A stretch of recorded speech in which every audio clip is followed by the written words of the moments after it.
Oui, salut Julien. Écoute, je vais t'expliquer un peu ce que j'ai fait. Oui, comme tu dis, ça aurait été vraiment très, très, très long là, d'entrer chaque adresse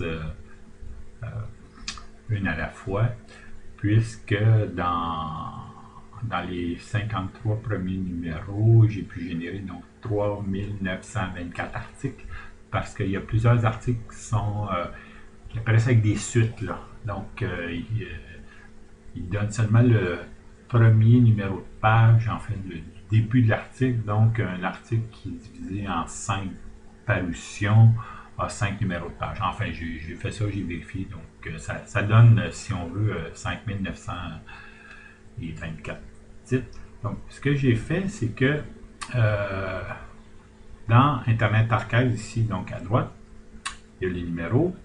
Donc, bon, il en manque quelques-uns. Alors, ce que j'ai fait, c'est simplement copier l'adresse du lien. Puis je l'ai copié. Je m'étais créé une toute petite table dans ma base de données avec seulement les 53 numéros. Donc, j'ai transformé le romain en arabe pour que ça aille bien. Donc, j'ai copié. Donc, tu vois le numéro 19 et c'est que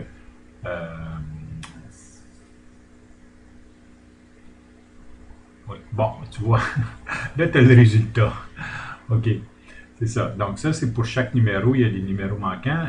J'aurais pu générer tout ça automatiquement, sauf que tu vois, il y a des fois des P1, des P2.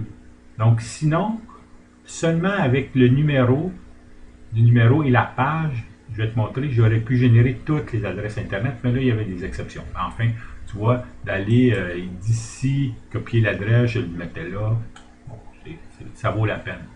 Ensuite, ce que j'ai fait, c'est que je me suis créé une petite requête ici. Ça, je suis dans ma base de données. Donc, tu vois, c'est que c'est assez simple. C'est un champ concaténé. Bon, je pense que tu peux comprendre ça. C'est une requête qui crée, je me suis créé un champ adresse URL. Donc, ici, tu vois, il prend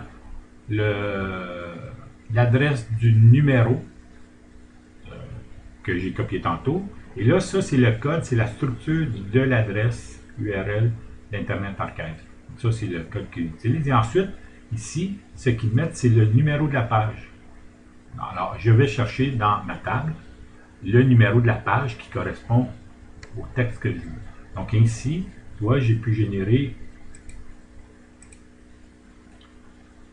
Donc, tu vois, la requête, elle crée automatiquement donc les 39 024 adresses URL, sauf évidemment, sauf les, sauf les articles pour les numéros qui ne sont pas sur Internet Archive, qui sont peut-être dans Google, vous pouvez le voir. Donc ça donne ça, sauf que les liens ne sont pas actifs. Ce que je fais, c'est que je vais ici, je lui dis que ce sont des adresses Internet. Puis tu vois, à ce moment-là, je clique.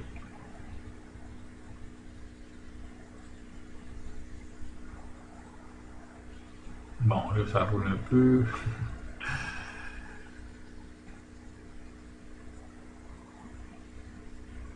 Bon, on va en essayer un autre.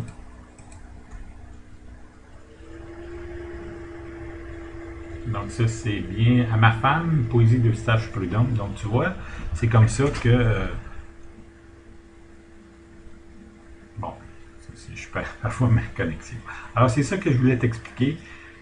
Tout ça, c'est à cause de la structure des adresses URL de Internet Archive que l'on peut décomposer, si on veut, en éléments. Et on voit ici que ça rapproche, bien sûr, de la référence bibliographique qu'on trouve à la fin d'un document. Sauf qu'eux, ils ont un style bibliographique, hein?